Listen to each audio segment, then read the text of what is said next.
সূর্যনগর গ্রামের এক কোণে ছিল একটি ছোট্ট পরিবার। মাটির ঘর, টিনের ছাউনি, তবুও ভরপুর ভালোবাসা। অভাব ছিল, কষ্ট ছিল, তবুও থেমে থাকেনি তাদের স্বপ্ন। বাবার পরিশ্রম, মায়ের মায়া, আর ছোট্ট শিশুটির চোখে হাজারো আশা। অন্ধকার রাত পেরিয়ে তারা বিশ্বাস করত একদিন আসবেই নতুন ভোর, কারণ যেখানে ভালোবাসা থাকে সেখানেই জন্ম নেয় স্বপ্ন। আমরা কষ্ট করি ঠিকই, কিন্তু তোদের ভবিষ্যৎ যেন ভালো হয়। আমার ছেলেমেয়েরা একদিন অনেক বড় হবে। অভাব ছিল, কিন্তু ভালোবাসার কোনো অভাব ছিল না। হাতিমা টিম টিম, তারা মাঠে পারে ডিম, তাদের মাথায় দুটো শিং, তারা হাতিমা টিম। দাদা, আমি বড় হয়ে কি হব? তুই অনেক ভালো মানুষ হবি। ভাই বোনের এই সম্পর্কটাই ছিল তাদের জীবনের সবচেয়ে বড় শক্তি। মা বাবা অনেক কষ্ট করে ছেলে মেয়েকে পড়াশোনা করাচ্ছিলেন। এভাবেই সংগ্রাম আর ত্যাগের মধ্য দিয়ে কেটে গেল তাদের জীবনের 15টি বছর। 15 বছরে তাদের জীবনে অনেক পরিবর্তন এসেছে। বাবা কষ্ট করে একটি বাড়ি করেছেন, ছেলেকে সরকারি চাকরির জন্য পড়াশোনা করিয়ে চাকরি পেতে সাহায্য করেছেন এবং তার বিয়েও দিয়েছেন।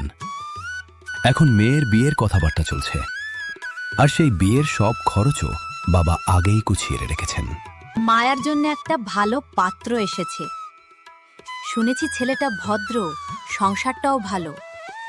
আমি শুধু চাই আমার মেয়েটা যেন সেখানে গিয়ে সুখে থাকতে পারে, কোনো কষ্ট না পায়।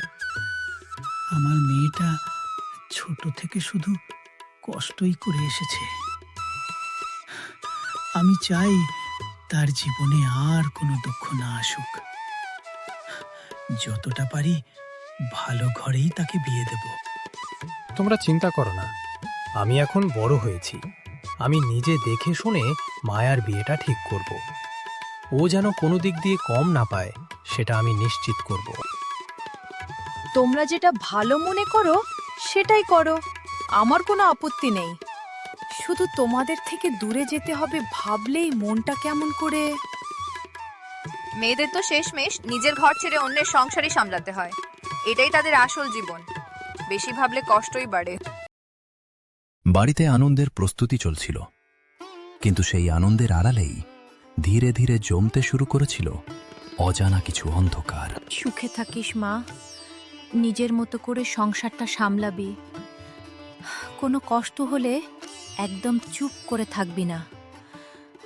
আমাদের মনে করবি আমরা সব সময় তোর পাশে আছি।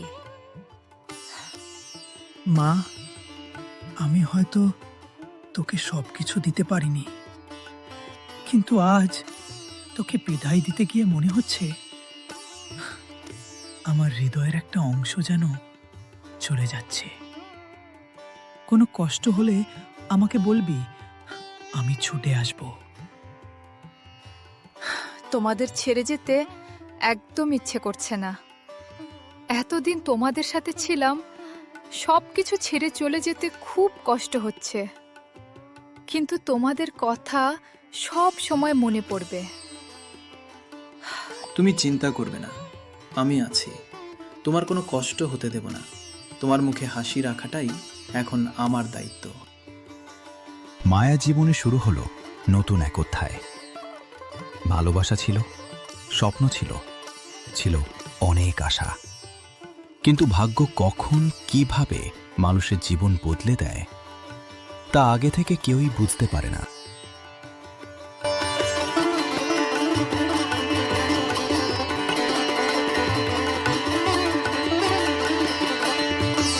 মায়া, তুমি আসার পর আমার জীবনটা একদম বদলে গেছে। আগে এই ঘরটা শুধু একটা ফাঁকা জায়গা ছিল, এখন মনে হয় এখানে সত্যিই ঘর আছে, ভালোবাসা আছে। আমিও খুব সুখে আছি। তুমি যেভাবে আমাকে বুঝো, যত্ন নাও, তাতে আমার কখনো মনে হয় না আমি নতুন এসেছি। আমি চাই তুমি সব সময় এভাবেই হাসো। তোমার আর হাসিটা আমার দিনের সব ক্লান্তি দূর করে দেয়। তাহলে প্রতিদিন তাড়াতাড়ি বাসায় ফিরতে হবে কিন্তু। ঠিক আছে, চেষ্টা করব, শুধু তোমার জন্য। নতুন সংসারে ভালোবাসা, যত্ন আর ছোট ছোট সুখের মুহূর্তে ভরে উঠছিল মায়ার জীবন।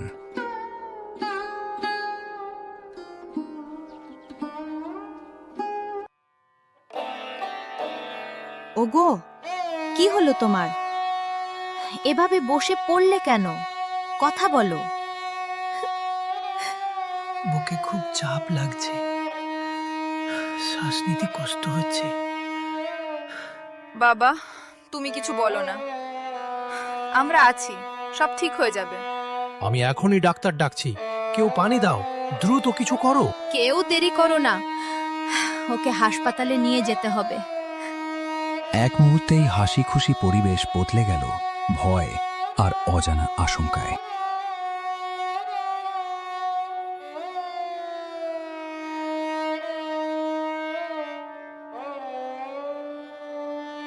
আমরা অনেক চেষ্টা করেছি, কিন্তু দুঃখিত, ওনাকে আর বাঁচানো গেল না। না, এটা হতে পারে না। তুমি আমাকে এভাবে একা রেখে যেতে পারো না।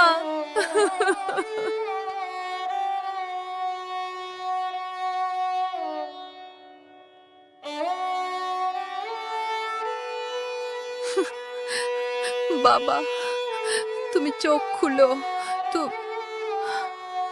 মিতো বলেছিলে সব সময় আমাদের পাশে থাকবে। আমি এখন কিভাবে সব সামলাবো? তুমি ছাড়া তো কিছুই বুঝি না। পরিবারের সবচেয়ে বড় ভরসা এক মুহূর্তেই হারিয়ে গেল।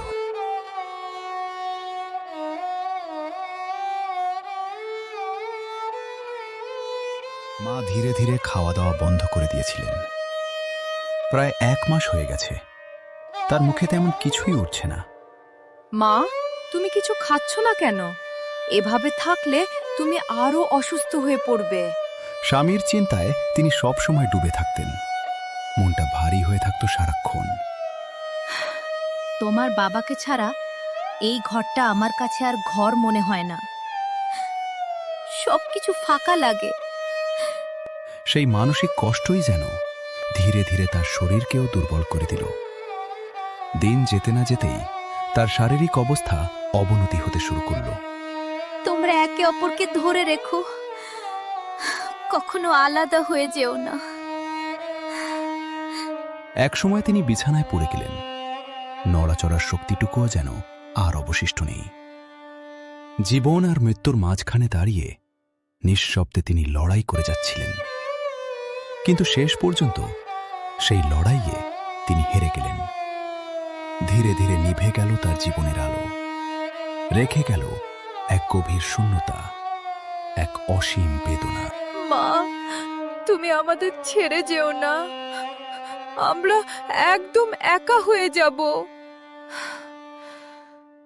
একটার পর একটা আঘাতে পরিবারটা যেন ভেতর থেকে ভেঙে পড়ল।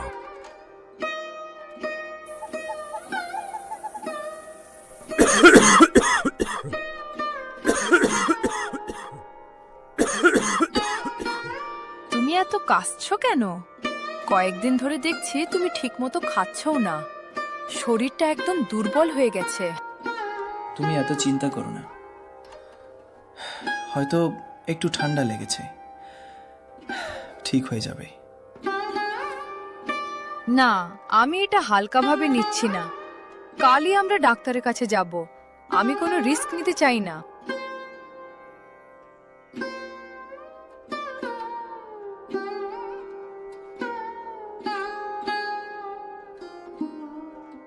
এই, তুমি ঠিক আছো তো? আমাকে ভয় পাই দিও না। একদিকে বাবা মায়ের মৃত্যু, অন্যদিকে নতুন বিপদের ছায়া। মায়ার জীবনে কি আসতে চলেছে আরো বড় ঝড়? আমি ডাক্তার আনছি। না,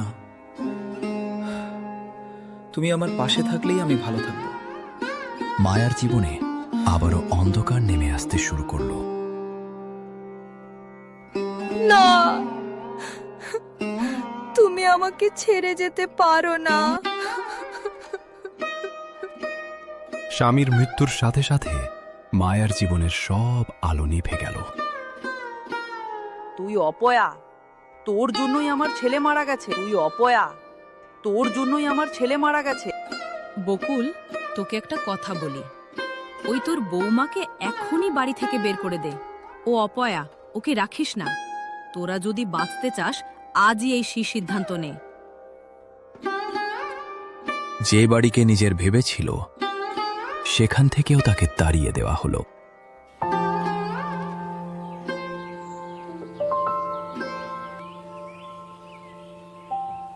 মায়া কাঁদতে কাঁদতে বাড়ির সামনে আসে। দরজায় রাহুল ও সীমা দাঁড়িয়ে। দাদা, আমাকে থাকতে দাও। তুই ডাইনি, তোর জন্যই সবাই মারা যাচ্ছে। এই বাড়িতে তোর জায়গা নেই। আমি কোথায় যাব দাদা?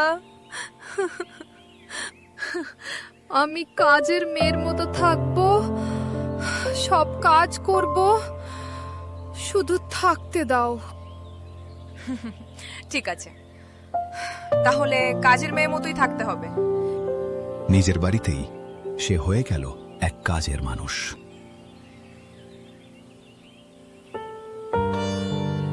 এরকম হাজার হাজার মায়া আমাদের সমাজে ছড়িয়ে আছে, কিন্তু আমরা কি কখনো সত্যিই তাদের অনুভব করতে পারি? তাদের কষ্ট, তাদের ত্যাগ, সবকিছুই নীরবে লুকিয়ে থাকে আমাদের চোখের আড়ালে। এই মায়ারাই আমাদের নতুন করে বাঁচতে শেখায়, শক্ত হতে শেখায়। তাদের গল্পগুলো নিঃশব্দ কিন্তু ভীষণ গভীর। আপনাদের আশেপাশে যদি এমন কোনো মায়া থাকে, তাহলে তাকে অবহেলা করবেন না। একটু সম্মান, একটু ভালোবাসা কাউকে নতুন করে বাঁচার সাহস দিতে পারে। কারো কারো জীবন আবার নতুন করে গড়ে ওঠে, হয়তো আপনার সামান্য যত্নেই। দেখা হবে আবার অন্য কোনো গল্পে।